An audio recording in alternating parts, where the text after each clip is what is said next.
Let's bring them both on simultaneously, JT. Let's touch base with the one and only Andy Carter, Chris Graves. What's going on, guys? We're 20 minutes late. I apologize. Don't let PR guy Elon Warner kill me. Oh, Elon's already in here. He's already in here. Oh yeah, he's already in here banging we've the already drum. been docked. What's going on, guys? How goes it, my friends? Great. We're good. It's all great. We're at the world headquarters of the Stampede of Speed. Oh yeah, man, and you're like in full character today, Andy. Yep. You got the hat on, you got the whole bit going. Well, guys, thank you for joining us. For those that don't know, Andy Carter, the man behind the machine that is the Texas Motorplex, multiple nominations for the Drag Illustrated Awards, Track of the Year, I believe Event of the Year. Got a couple of nominations there. We're really excited about that and happy for you, Andy. We truly appreciate what you guys do for the sport of drag racing at the Motorplex. And the one, the only Chris Graves, Funny Car Chaos. What's going on, guys? We understand that there's some breaking news throughout 2021. You guys were both making headlines.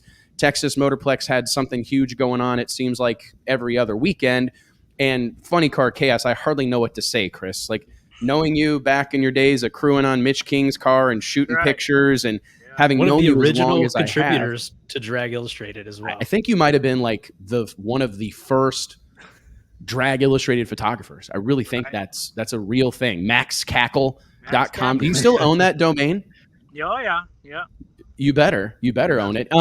We got some big news we're breaking today, right? So Funny Car Chaos, we got a press release in our inbox, man. What's the story? Before Chris drops the bomb on the drag racing world of what cool stuff we're going to do, just let me tell you, it's an honor that, you know, the Motorplex and myself and our team have even been considered for these nominations. It's incredible. We put in a lot of work, and to have you guys acknowledge it is incredible. So we appreciate all that. But Chris is going to let you in on a big secret, and it's pretty cool and pretty exciting. Well, we're excited to hear it, Chris. I know you guys have been putting on what started as like a race here and there has become, I would say, one of the most significant touring series that exists in our sport right now. What's next for Funny Car Chaos? Take us through the big news. Yeah, so in talking with Andy and Christy and everybody at Texas Motorplex, we've put together a program, and we've got a really exciting announcement that Funny Car Chaos is going to actually run twice at the Texas Motorplex, and we're going to host our championship finals October 7th and 8th to kick off their Stampede of Speed week. So we are very excited to be a part of the Stampede of Speed this coming fall, and of course have our season opener at the end of March, of course. So double shot of chaos at the Motorplex, Stampede of Speed. We're very excited about all of that. Holy crap. I mean, how much... It's a perfect fit for that event. That is a perfect fit. The Stampede of Speed just continues to grow. Well, we were kind of wondering what do you do next? You know what I mean? Like when you saw the original rollout, Andy, and congratulations on this news, Chris. I do believe this is extremely significant news. When we saw the rollout and the list, Andy, of all the different things that were going to be on the docket for the inaugural Stampede of Speed. We got a concert, we got a lantern release, we've got Scott Palmer's Nitro Sideshow, we got a $25,000 to win Pro Mod race. We got, the testing. It was insane. What's it been like the last few months trying to wrap your head around growing, improving, building this? Because it is, Mike nailed it. This is an incredible compliment to what you guys have going on with the Stampede of Speed already. Yeah, I mean, last year was pretty tough for us. I've not ever done it before, and there was a lot of what ifs and how can we, how are we going to pull this off? And honestly, from even people like Ron Capps, we talked with him at PRI, and guys like that didn't even believe we were going to be able to do it, and we did. And now it's just time to build it and make it even better. Our goal is to bring a Super Bowl style event to the drag racing world here at the Texas Motorplex. Chris and I actually started talking about this, and hats off to him and everybody else for keeping it under wraps. And I know his races have drove him crazy, but we started talking about it at PRI whenever we knew that San Antonio wasn't going to be available anymore. And I hit Chris Chris up, and he was like, "Man, is it possible? Can we do it?" And I was like, "Why not?" We had a long discussion with the guys at NHRA. They were totally cool with bringing it in. We're going to come up with some kind of theme, kind of back to the future of, before and after. Not all Chris's cars are nostalgia type cars. We've got a lot of modern cars running with it, but look for somebody in concert that night, big name from the 70s, 80s era. We're going to got to do a throwback and really help Chris bring a lot of attention and blow up his event. Michael and I, Chris has a deal with Flow Racing, and Michael and I have talked over the weekend about things to do to improve that coverage, not only at the spring event at the finals in October. They're extremely excited, which is great from Flow, and everybody says it can't be done until it's done. So no question, we're going to blow the roof off of it this year. I'm excited. But for me, again, we've been talking about this. It seems to be the theme of the show today, bringing these worlds together. How excited. I mean, let's be honest, Chris, you're much like us, the ultimate fan of this sport. You've been around it most of your entire life. You've sat in the stands, you've sat behind the wheel, you've seen our sport from a lot of different angles through the lens of the camera, et cetera, et cetera, et cetera, hosting drivers meetings. I mean, you've kind of run the gamut of all the different ways to be involved in the sport of drag racing. What's it like to contemplate right now in this moment, while we're still months away, that your series is going to be the precursor to the NHRA Texas Fall Nationals at the legendary Texas Motorplex, the drag racing's original super track? I mean, your head's got to be halfway exploding. Oh yeah, man. It's more than exciting. I mean, it's hard to find the words, honestly. I mean, I'm a Motorplex kid. Those stands I was sitting in were the Motorplex stands. I spent my childhood watching Eddie Hill and Casey Spurlock and Dean Scusa and Don Perdome and in those stands. So it means a lot to me. I mean, we're very blessed for this opportunity, and I think me and Andy both share a quality that we're just not scared to do something that's never been done before, and we'd rather say yes than no to a lot of things. So we're pumped up, dude. It's going to be awesome. I'm trying to get Andy to put a jet car on the side of the stage for the country concert and fire up the jet in front of all the country fans. We'll see if he can do that. I like the sound of that, man. I really do. I mean, how is the racer? I mean, obviously this is brand new news, but are you excited about bringing those people and like giving them an opportunity? All your Funny Car Chaos supporters, the guys that have been to all these events, been some of the smaller tracks. What's it feel like to be able to bring all of them to this party and say, hey, you're about to be a part of what is, I believe, undoubtedly the biggest full week of drag racing that happens in the world, right? I mean, we've talked about the money Billy and Christy and the team there at the Motorplex put up on this deal. I mean, what's it like to bring your world and bring your group of racers? We all know the connection that exists in this industry. What's it like to give them this opportunity? Oh, we're thrilled, man. I'm stoked about it. And the racers, I told them since the first Funny Car Chaos race, all these cars have names. They have all got hero cards. They're all average working guys. And I want to help you guys create a fan base and sell t-shirts and, become the new popular, drivers across the country and on a grassroots level. And that's happened over the past few years. We're going into our 5th anniversary this year, Funny Car Chaos, and people know who the Ballou Thunder car is, and people know that Ken Singleton's High Risk, and people know the names of the cars, and the Dragon Slayer and all, the War Wagon, they know them all. And that's what I wanted. And this is just going to take that and put it on steroids. And, I just am very thankful that we can put these grassroots racers on the big stage, and they get to go home at work on Monday and tell everybody about what happened. I mean, it's going to be awesome. I know a lot of your stuff historically hasn't been, all about throwing down crazy amounts of money and whatnot. But I did see in the press release that there was like a significant little chunk of change, right? I mean, we're talking like $45,000 that is going to be up for grabs. I mean, that's a significant happening out here, right? I mean, given that same group of guys and gals, the War Wagon and all these guys that you've fought hard for over the course of the last several years, now to pair that with some big time money, that's got to be exciting, right? Yes, very much. With title support of our series from Spell Paving Services and Wolf Pumps, we've actually been able to guarantee a C field at every race this year, which we did not guarantee last year. We did make it happen. 2022, we're going to qualify 24 cars at every race, but of course, in March at the season opener at the Funny Car Chaos Classic, we're going to qualify 32 cars. So, Wow. we've got a lot going on. It's very cool to be able to have those increased purses when they're available, because like I say, these guys go to work on Monday, man. They don't just go back to the shop and hang out until the next national event. They got to go pay for their diesel and their hotel room. So every little bit helps. We're getting a question. Well, I've got a question myself real quick.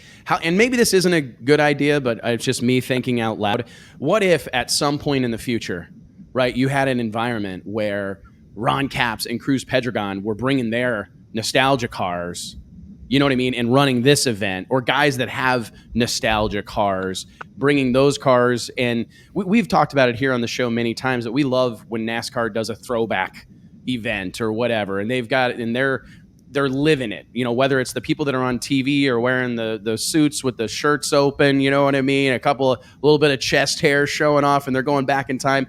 Wouldn't it be cool to see something like that happen? I mean, I don't know if that's exciting for you, Chris, because I'm sure there's the immediate reaction of like, oh, those guys are going to come in and steal our shine.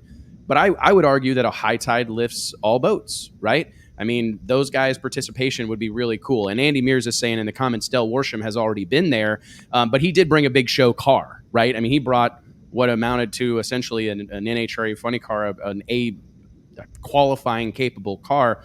Do you see this trending more towards a nostalgia thing eventually, or do you want to attract those big show type of cars? Well, honestly, I like both. I Yeah. like Funny Car Chaos because you never know what's going to be in the pit when you show up. As a fan, it's all there. You've got nostalgia, you've got modern, you've got nitro, you've got alcohol, we got twin turbo. I had a pre-entry this morning for the March race from a Pro Charger combo. Wow. So there's things happening. There's injected nitro cars coming this year that I can't say anything about yet. There's, I don't care if it's got a flip top funny car body on it. We're good, dude. Bring it. I love that, man. And that's another thing. Kyle Smith won the deal last year at a Top Flight alcohol funny car. I wrote about this in an article that we had posted on the site earlier in the year about the events that we were excited about for 2022. And one of the things that I mentioned was I bet we're going to see a continued influx of those top alcohol funny cars show up at events like this. Have you been getting any feedback from some of the other top alcohol funny cars, or like some mainstays on the NHRA series, the Midwest or the Midwest Drag Racing Series? We had several of those guys show up at this year or 2021 race, and they did very well. Alcohol cars actually dominated all the final rounds. Worsham was the only nitro burner in the 4 final rounds. But I haven't really gotten a big pre-entry list from a bunch of the NHRA type cars. One thing I really like is a guy like Shane Lawson's car, who bought the old Paul Romine Man of War, but put a screw blower modern alcohol combination in it, but it's got a nostalgia body on it. I like to see the nostalgia. I'm a nostalgia guy, but I think we should get a bunch of modern alcohol funny cars like his and put nostalgia bodies on them. Is what I would. That'd be super cool. But that would be awesome, man. Andy, whenever you think about the Funny Car Chaos series and this particular brand of drag racing, I know you're a big door car guy like me, but there's no doubt that flip top bodies, the names on the side of most of these cars, the energy, that kind of throwback energy that this type of racing brings to the table. I mean, it's a needle mover in our sport. Agreed? Oh, definitely. And I mean, and Chris knows he made one of my dreams come true. Since I've been here, I wanted to put on, the biggest funny car race in history. This track was known for its big shows and the Funny Car Classic back in the years. And even we did it last year, beating, Billy won the biggest with 64 cars. And I kept telling him, over the course last year when we were building up to it, I said, we're going to break your record. And he's like, oh, no, there's no way you're going to do it. And we did. And it's kind of cool that, we broke Billy's record at Billy's track. Back to your question about some of the big show cars, the fans really enjoyed the big show cars that were here with, Dell and some of those drivers. I know a lot of them we are off we're a weekend off for NHRA, and a lot of them already started talking about committing to showing up here and racing. And hats off to Chris's racers. They welcome them in just like they're anybody else. They're not afraid to go up and race against them. I mean, they want to. What better way to top off your season than beating a big show name with a nostalgia car or a big show car. So Chris has put together something that's extremely special. If you haven't ever been to one of his races, it took him and I several years to kind of finally put something together, not knowing it was going to blow up to what it turned into last year. But it's a phenomenal race. Fans had fun. We tried to keep nothing against a national event. We tried to keep the national event feel out of it and just, be a relaxed, fun atmosphere and stuff going on. And that's what we accomplished, last spring, and everybody just loved it. So, it was a perfect fit when, we had the opportunity to bring it here that, we could do it again with their World Finals and partner up with Chris and his guys. It's just a phenomenal show, and that's what it's all about, is the show. Well, you know what? I'm glad that's a fantastic segue, because I wanted to talk about the unique qualities that exist amongst this group of people. Do you guys both, Andy, we'll go to you first. Can you speak a little bit to this group of people that understand that there is still a responsibility to put on a show? Like, obviously, I'm not trying to downplay the competitive environment. There's obviously a competitive element to what's going on with Funny Car Chaos, but it also feels like a group of people that are really embracing putting on a show. Big burnouts, backup girls, dry hops, header flames, throttle wax in the pits, open pit areas. Do you sense that amongst this group of people, Andy? And does that make it even more exciting to work with them and bring them out to the track? We see, not a shot across the bow at the NHRA stalwarts and all those NHRA pros, but there's so much focus on the competition and so much focus on how it's going to impact the performance of the car that we've lost a lot of the show there. Is that something that excites you about this brand of racing, Andy? Without a doubt, that's been my goal since I came here. I came from a different world and didn't grow up in the drag racing world and done some things different and had a lot of negative feedback on some things. But, the great thing with Chris's deal is it's not so corporate built that, we're on a timetable with television and live TV and stuff like that. And, you get a guy, and just like, one of your nominees, Scott Palmer, which is a great friend of mine and great friend of the tracks, he got in trouble a couple years ago for doing a burnout that was too long. Well, I understand that from NHRA's standpoint because they've got a TV show to produce. But when it comes here with Chris, if you want to do a burnout to the scoreboards and back it up, buddy, get after it, and that's what I think we've lost a lot of the fan base. That's what they miss. That's what they enjoy. And my whole concept is we're in the entertainment business. We're not in the drag racing business. We're in the entertainment business. Whether I'm selling a ticket for a concert, a mud race, a drag race, whatever, we've got to entertain those folks. And Chris's crew, his all the people that race for him, Chris understands it. It's all there, and they bring that, and and they put on a hell of a show. It's incredible.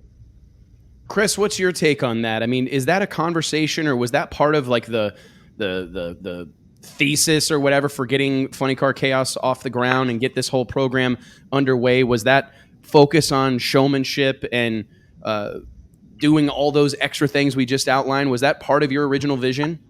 Oh yeah, 100%, absolutely. Every driver's meeting, I tell them, this is what we're here to do. We're here to put on a show. Yeah, we're at a drag race, but this is a show. I emphasize the burnouts. I emphasize you got to put take the bodies off your car. Don't put it in the front of the pit where they can't see it. Put it in the back of the trailer like the NHRA did in the 90s when I used to take my picture next to John Force's body in 1994. I still got it hanging in my house. That the kids want to take pictures by the bodies. Put them behind the trailer out there so people can look at them. I get mad at them when they quit spinning the tire on the burnout if they're not blazing them past the Christmas tree. I'm like, dude, what the heck, man? Come on. But that's just the funny. It's not just funny cars. We got Outlaw Fuel Altereds coming to 3 Funny Car Chaos races this year. The Dirty South Gassers are coming to 5 races this year with us. I mean, the show doesn't stop when the funny cars are done. It just goes on and on and on, and it's more header flames and more big burnouts and more wheel stands and more gear slamming. I mean, it's a action-packed white knuckle couple of hours for sure. So when you like wait or like, and Mike, I don't know how to maybe phrase this. I may need you to jump in and help me. But like when you weight the importance of something, I mean, would you guys agree that is that showmanship part of it? Is that more important or as important in as a jaw-dropping number on the scoreboard necessarily? I think it is, because this is the only place that we have to get that these days, because everything else is saturated with knocking the scoreboard down. And if we didn't have a Funny Car Chaos, if we didn't have a sick week like Tom Bailey, our previous guest, where would we get that? It's kind of exists in the margins, but it's encouraging at the same time to hear Hot Rod Magazine is embracing what Tom Bailey's doing. NHRA is embracing what Andy and Chris Graves and everyone at the Motorplex are doing. I think that there's kind of a broader realization throughout the sport that we need this. And this is the only place, these type of events, where they continue to exist. I think if you talk to most of your race fans, and it'd be just like a NASCAR fan, a lot of people come to a race, they either want to see world record runs or they want to see somebody crash and be bad. You know, we can't control either one of them. Obviously, you know, with Chris's race, we're not going to set world record runs, other than I've got discussions with Scott Palmer and another couple of guys about possibly trying to set the world record here either in the spring or at that race in the quarter mile with a funny car. We did it last year with a Fuel Altereds, and it was a great battle. But when you come back to, you know, how important is the showmanship, it's 50-60% of the show. People want a show. They want to be entertained. You know, we're not going to, knock records down left and right. Plus, we're running 8th mile at Chris's race. But the showmanship is what people miss, and it's what's lacking at NHRA. Garlitz told me one time, I guess we were having lunch, and somebody walked up, asked why he always had his name on the side of his car. And he said, because you remember who I am. He said, that Pennzoil car out there, doesn't matter who's driving it. It's the Pennzoil car. With Chris's guys, just like Street Outlaw guys, the drivers have a following, the cars have following, and they all have their own personality, like we had back in the 70s, you know, when Billy Meyer was running, when, you know, the old guys were there, and Chris has brought that back in a package, and it's, you know, it's the greatest show, nitro show that you can put on. You know, any tracks that aren't, well, I think we're the only, you know, national event track that does business with Chris, but, you know, it's a phenomenal show. A couple of questions about that type of thing. Is that enticing to you, like as a track operator, to be able to have somebody like Chris out there that organizes the racers and rounds up the sponsorship money, and you can work with them more as a booked-in show than having the pressure of creating an event, you know, and going through all that motion and developing relationships with that racer base?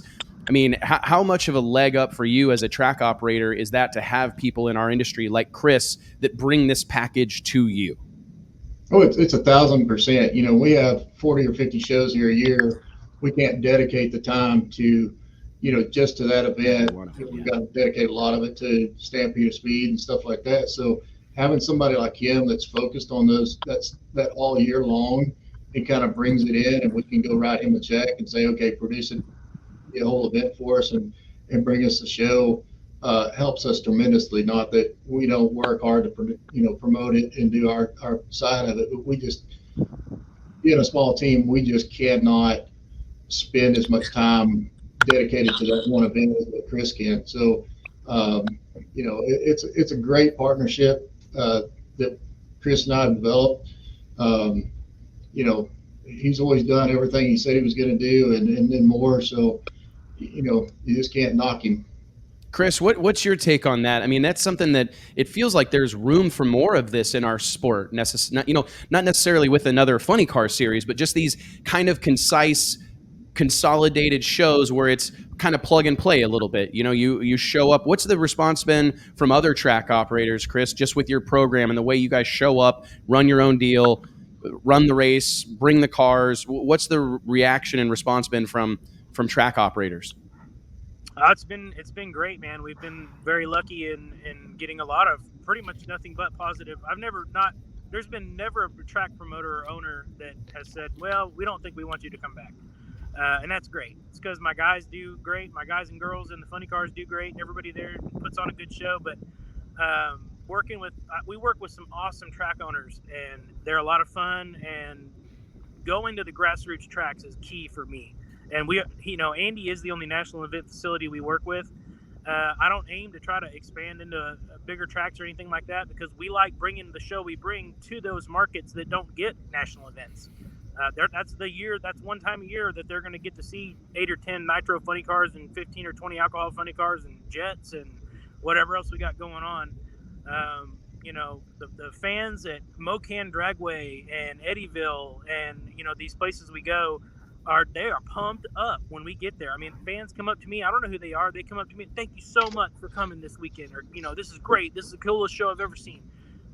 It's really cool. That's what keeps me motivated. And I got to plug Andy and Team Motorplex too, because you never know what you're going to get when you roll through the gate on Wednesday morning to go start doing prep setup and parking and whatnot. And when you roll in the Motorplex, you're getting what they promised too. And so it's a very good working relationship with Team Motorplex, because that is the only stage that I think we'll even consider working for what we're trying to do with the big car count race in March and the big payouts and then the Stampede of Speed. I mean, the Motorplex is a perfect venue, and Andy and his team deliver. And when you put what I bring through the door with what they've got waiting on us, it's perfect. What's your take on the long term? I mean, you've been around, what, 5 years you've been doing this? This is 5th year for Chaos, yes, sir. Yeah, 5th year for Chaos. Looking at your schedule, you got 9 races plus 2 bonus events: Nitro Chaos at Eddyville Raceway Park, my old stomping grounds, and Nitro Chaos again at Mocan Dragway down in South Missouri. I'm curious, where do you go from here? You got 11 events on your schedule in 2022, man. I mean, is it now about, are you kind of transitioning to that maintaining this, or do you have aspirations to see this thing grow beyond where it is currently? I think there's always room for growth. I'm not afraid to grow. It's still just me and my wife, Tara, by ourselves doing everything. And she's 33 weeks pregnant. So we'll see how this is all going to work out. But we're going to have a lot more diapers in tow, I guess. But yes, you'll definitely have some diapers in tow. Yes, that's right. The West Coast seems to be a little bit hungry for something besides. I was going to ask that. But the East Coast seems to be hungrier, and there's more. Really? There's a lot of cars on each side of the coast, and every now and then we'll have cars show up that drive 1,500 miles one way to come to a Chaos race, and they love it. And they're like, man, I wish I could do this all the time. But there's expansion to both coasts that could be a thing. I think it would just take me bringing in a partner to help assist those events, because obviously, us doing 12 or 14 races a year, we did the Pro Mod Fielder Showdown deal. I'm thinking about kind of changing that up and doing something different. So yeah, we really end up doing 15 or 14, counting the Outlaw Fielder races too. So that's all we can chew, just with me and her. That's a big bite out here, buddy. Yeah, I mean, 14, 15 events. Holy crap, man. I mean, that's a lot of drag racing. We got a viewer in the comments asking, in Nitro Chaos, at those Nitro Chaos special events in Eddyville, Iowa, and down south, Mocan Dragway, Asbury, Missouri, would a Nitro Harley be legal? I'm a yes on that. Gerald at Eddyville, I asked him the same thing, and he said, and he's an old motorcycle racer. He is. Yeah, he said, man, I just don't think that I would feel safe putting a guy on a motorcycle next to a top fuel car or a big pump car or whatever, which I kind of understand that. But, I mean, maybe, we can do it at Mocan. But I'm a yes. Just on Nitro, yeah. Come one, come all, man. I mean, that's so. What I'm curious, Andy, what's this do for Scott Palmer's Nitro Sideshow? I got to tell you, out of everything that I was able to witness, I think I basically lived at the Texas Motorplex during the 2021 running of the Stampede of Speed. And Monday night was probably one of my favorite nights. Was Scott Palmer's Nitro Sideshow. I mean, he had some of Chris's cars there. He had his Top Fuel car there, another Top Fuel car there. Had of course a pair of Nitro Pro Mods. I mean, I guess you can't maybe spill the beans, but I'm just curious, will we still see drag racing action early in the week after this event in the days leading up to the Texas Fall Nationals? Absolutely. I think it's gonna make a few more cars available to Scott. Last year we gave him a budget, and when he ran out of money and the phones were still ringing, people were like, "I don't have to be paid. I just want to be part of it." So Scott's show is here to stay. We'll change up the concert with it, but right now our rundown is, and Chris and I got to deal with this, but whether we have any testing or not on Thursday, but we'll start running on Friday. We're also going to have a big parade downtown Waxahachie with our cattle drive. We'll finish up early in the afternoon on Saturday with Chris's show, have a big awards ceremony and kind of blow out that deal. Then we're working on a band for a big concert that night, probably something kind of, Christy and I have been going back and forth with some folks like, from the 70s, 80s rock bands. We've also been talking to some country concerts and then our country performers. And then Sunday we'll come back. We'll have our normal Sunday with the barbecue cook-off, our country festival, the bull riding, all that kind of good stuff. Go right into Scottsdale on Saturday, pro mods on Tuesday, testing Wednesday, and then right into the NHRA's normal event run Thursday, Friday, Saturday, and Sunday. So we're just keep adding stuff to it. We're not going to take anything away. Lanny and I have Lanny Newman that kind of helped us with production last year. Have already been going back and forth with the spring funny car race as well as the finals and having a completely different theme and look, but we're going to add a lot more lights and pyro and flame units and all kinds of stuff. So it's going to be exciting. I know, we introduced some stuff last year that a lot of people questioned, but when you talk to guys like Ron Capps, he's like, man, when I pulled under the tower and that music was pumping and the lights and the pyro was going off, he's like, I just got chills, something those guys haven't experienced and something our fans haven't. And I think it brings a new element to the sport, and we'll continue with that and continue to try and top ourselves year after year.